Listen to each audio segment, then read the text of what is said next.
সরস্বতী পুজোর দিনও তোমাদের বাড়িতে যদি খিচুড়ি রান্না হয় তাহলে কিন্তু তোমরা একবার এইভাবে ট্রাই করতেই পারো। প্রথমেই আমরা একটা কড়াই গরম করতে বসিয়ে দিয়ে তার মধ্যে ঢেলে দিয়েছি 250 গ্রাম মতো সোনামুগ ডাল।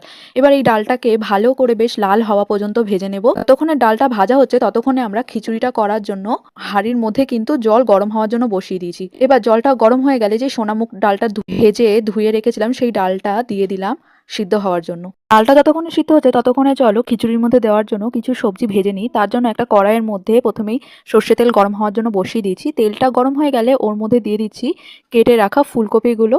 এখানে কিন্তু ফুলকপি মিডিয়াম সাইজ করে কাটা রয়েছে যাতে খুব তাড়াতাড়ি ভাজা হয়ে যায়। আর ফুলকপিটাকে পুরো কিন্তু একদম লাল করে ভেজে নেব। ফুলকপিটা আমাদের লাল করে ভাজা হয়ে গেছে, এবার ফুলকপিটাকে আমরা তুলে রাখছি।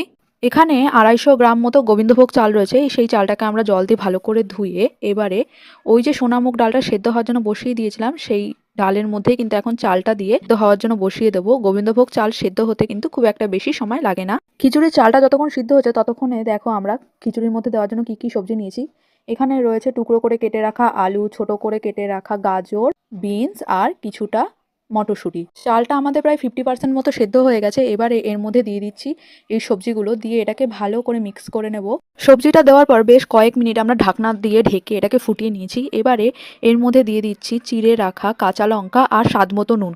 নুন দিয়ে এটাকে ভালো করে মিশিয়ে আবারও ঢেকে দিচ্ছি যতক্ষণ না সবজি আর চাল ডালটা সিদ্ধ হয়। ততক্ষণে সবজি আর চাল ডালটা সিদ্ধ হচ্ছে ততক্ষণে চলো একটা মশলা রেডি করে নিই। এর জন্য প্রথমেই কড়াইয়ের মধ্যে সর্ষে তেল গরম হওয়ার জন্য বসিয়ে দিয়েছি। এবারে তেলটা গরম হয়ে গেলে ওর মধ্যে দিয়ে দিচ্ছি দুটো মতো শুকনো লঙ্কা, কিছুটা পাঁচফোড়ন আর দুটো মতো তেজপাতা দিয়ে এটাকে ভালো করে ফোড়ন করে নেব। ফোড়ন করা হয়ে গেলে এর মধ্যে দিয়ে দিচ্ছি 1 ইঞ্চি মতো আদা, এটাকে আমরা গ্রেট করে নিয়েছি। দিয়ে এটাকে এর সঙ্গে বেশ ভালো করে মিশিয়ে নেব যতক্ষণ না আদার কাঁচা গন্ধটা দূর হয়ে যাচ্ছে। আদাটা একটু ভাজা হয়ে গেছে, এবারে এর মধ্যে দিয়ে দিচ্ছি একটা গোটা টমেটোকে কুচি করে নিয়েছি, সেই টমেটোটা দিয়ে এর সঙ্গে বেশ ভালো করে মিশিয়ে নেব যতক্ষণ না টমেটোটা পুরো গলে যাচ্ছে। টমেটোটা গলে গেলে এর মধ্যে দিয়ে দিচ্ছি 1 চামচ হলুদ গুঁড়ো, দিয়ে এটাকে ভালো করে এই টমেটোর সঙ্গে মিশিয়ে নিচ্ছি। খিচুড়ির সবজিগুলো আমাদের প্রায় সেদ্ধ হয়ে গেছে, এবারে এর মধ্যে দিয়ে দিচ্ছি কষিয়ে রাখা মশলাটা, দিয়ে এর সঙ্গে ভালোভাবে মিশিয়ে নেব। যতক্ষণ মশলাটা মেশাচ্ছি ততক্ষণ তোমরা বলো তো যে কাদের কাদের বাড়ি আজ খিচুড়ি আর পাঁপড় ভাজা হয়েছে, সেটা অবশ্যই কমেন্টে মেনশন করো।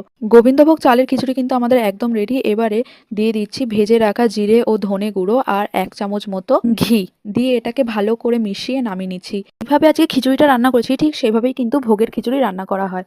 দেখো খিচুড়ির কালারটা কতটা সুন্দর এসছে না? যেরকম কালারটা সুন্দর এসছে সেরকম কিন্তু খেতেও খুব সুন্দর হয়েছিল। আজকের রেসিপিটা যদি ভালো লাগে অবশ্যই একটা লাইক, কমেন্ট, শেয়ার আর সাবস্ক্রাইব করে দিও।